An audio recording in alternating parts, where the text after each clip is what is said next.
I tell you something, today was a horrible day for me, and I just don't know what to do. I'm like lost for words. I am completely lost for words.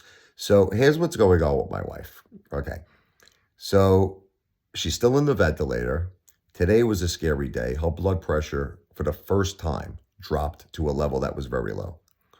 Like the top one that's normally 100, it dropped to like 70. They had to give her medication to bring her back up to like 90, 90-ish, 100. Now, what I think is going on, and I'm not a doctor, but just based on like common sense, okay, is they're not treating the cancer in her brain. They're not treating the cancer in her spinal cord, and it's going to kill her. Every day that's going by, this cancer is spreading. It's growing very aggressively, and they're not treating it. Now, you might say, well, why are they not treating it? So here's what's going on. Okay. My wife developed something where we all have this natural liquid that like travels around our brain.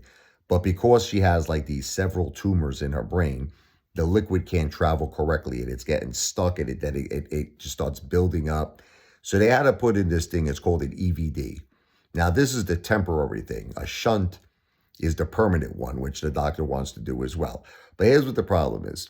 Once this EVD is in, the good news is it drains all the liquid from her skull. It drains all the liquid, and it's done that successfully to the point now where she has no pressure. Okay, so that's a success. But what they're saying to me, she can't get any type of treatment while she has this EVD in her. In other words, like chemotherapy, for instance, they can't do that because the chemo will just shoot to her stomach. It will not go to the brain, okay, or some crazy shit. So the only solution would be to take this EVD out. But the neurologist doesn't want to do it. He's like, look, I'm not taking this thing out. If I take this thing out, her head's going to fill up with liquid again and she's going to die. But I'm like, I understand that. But if she doesn't get treatment for the cancer in her brain, if she doesn't get cancer for the cancer in her spinal cord, she's going to die anyway. But it's like he doesn't want to know nothing from nothing. He's like, I'm not taking out the EVD. The only thing I would consider is this. He says if she gets off the ventilator, and she's stable enough for surgery, I would consider putting in a permanent drain, which is called a shunt. Again, with the shunt, she can't get chemotherapy, right? So I don't know. I said, how about radiation? Can she do radiation? He won't answer me, this doctor. No matter how many times I ask him this question, I'm like, how about if this happens? She gets off the ventilator, okay? Ultimately, you put the shunt in. Let's say she's stable enough for surgery. You proceed and put the shunt in. Can she get radiation? No answer. He doesn't answer me. So I'm waiting now for the radiologist to get back to me. I'm going to ask the same questions to that doctor. It's crazy. Now, I tried to get her in like the best cancer hospital. I'm not going to mention it, but they have this. This is another thing that happened to me today. They say to me, look, what is the origin of your wife's cancer? So I said, well, the origin was it was breast cancer. They said, oh, that's a problem. I said, why is that a problem? They said, well, if the origin was the brain, meaning if the cancer started in the brain, they said, we would send right now an ambulance. I said, okay. They said, we would transport her to this hospital, which I'm not going to tell you what it is, but it's like a 5-star. It's like the best cancer hospital probably in the country, if not the world. And we're going to transfer her there, and we're going to immediately start treatment. I said, that sounds great. Let's do that. They said, we can't do that. Why can't you do it? Because the origin was breast cancer. I'm like, what the F does that mean?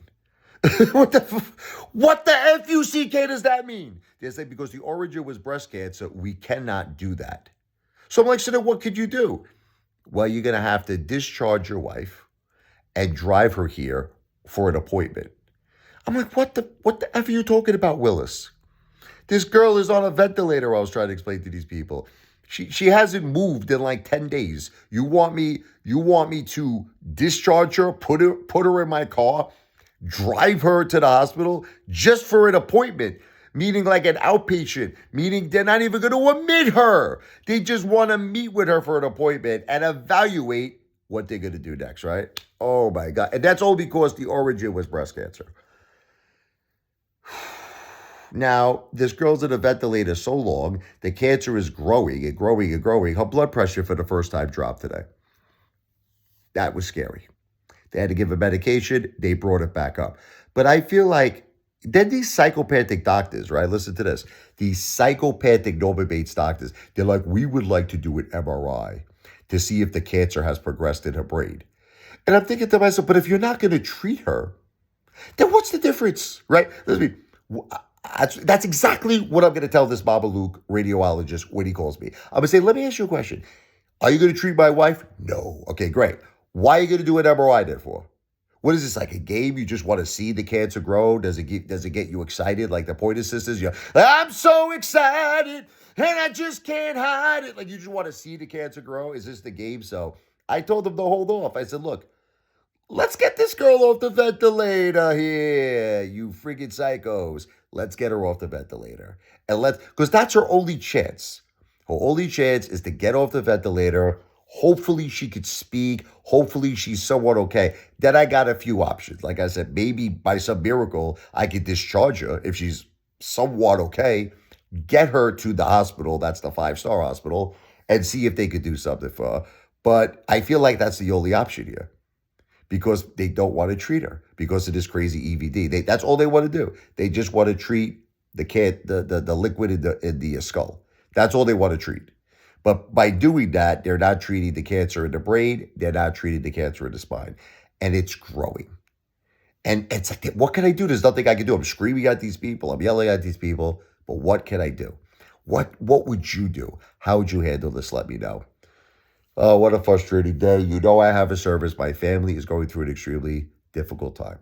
I call it the thank you song. Please consider it, because my family is really suffering right now. We could use a little bit of help. What it is for a small entertainment tip on my Cash App, which is the $ RichardLevoi. There is no space. There is no underscore in between my first and my last name. It is the $ Richard, RichardLevoi.